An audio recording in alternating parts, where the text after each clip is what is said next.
What's up YouTube, this is Xenort Heartless, and in this video I'll show you my controller settings for Project Cars. There's a lot of forums on the best setting out there to play because it's a really tricky game. If you get the settings wrong and your car will spin like shit. So this is the setting that worked best for me. And I'll also give you some random tips and just basic stuff that sometimes people miss and don't know.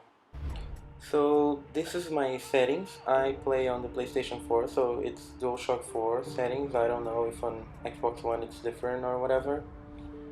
But so these are my settings, and yeah, so this is what really matters. The controller settings, you press R1 and there's configuration.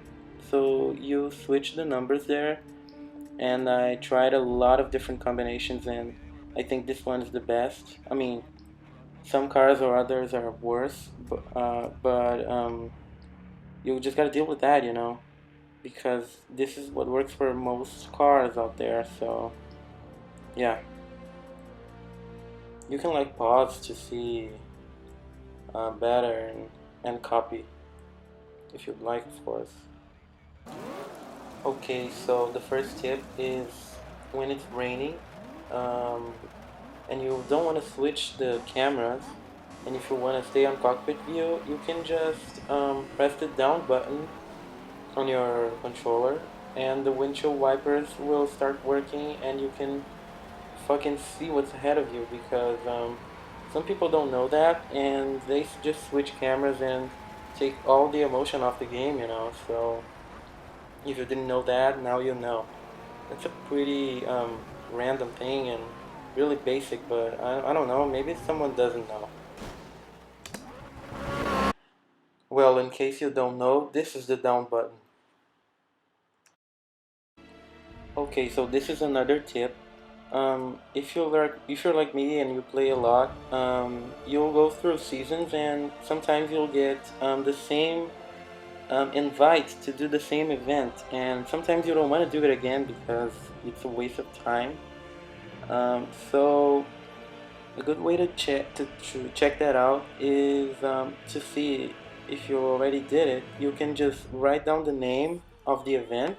In this case, it's Road TD British Track Challenge, and you just go to your overview menu, the driver network profile, and you go to accolades, and you can see everything you've done so far. So you won't do the same event the same twice, because it fucking sucks, and you don't want to do everything all over again. You want to do new shit. I mean, that's what I want to do.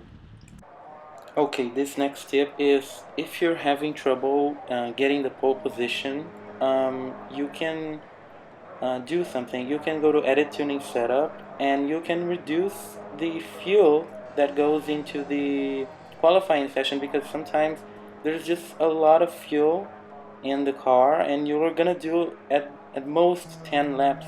So there's no need for that. You can reduce that, and the car will be lighter and faster. I mean, that won't make a big difference, but sometimes it'll help if it's really tough to get the pole position and you're having a lot of trouble. So this tip isn't about the game, but it's about music. The game has no soundtrack while you're playing, so it gets really boring if you're like driving 6 hours straight, and you just listen to the fucking car. I mean, you want to listen to music while you play, so you can download Spotify on your computer, and you can put up together a playlist. My playlist is called Beach Ass, and I put a lot of songs that I like here. So you can just do that and listen to that on the PlayStation. And this is what it looks like on the PlayStation on the Beach Ass playlist. Okay, so that is it for this video. Comment, subscribe, and give it a like if it helped you. And if you want to, you can post the link of this video in the forums too if they're having trouble. And yeah, subscribe and all that shit. So see you later.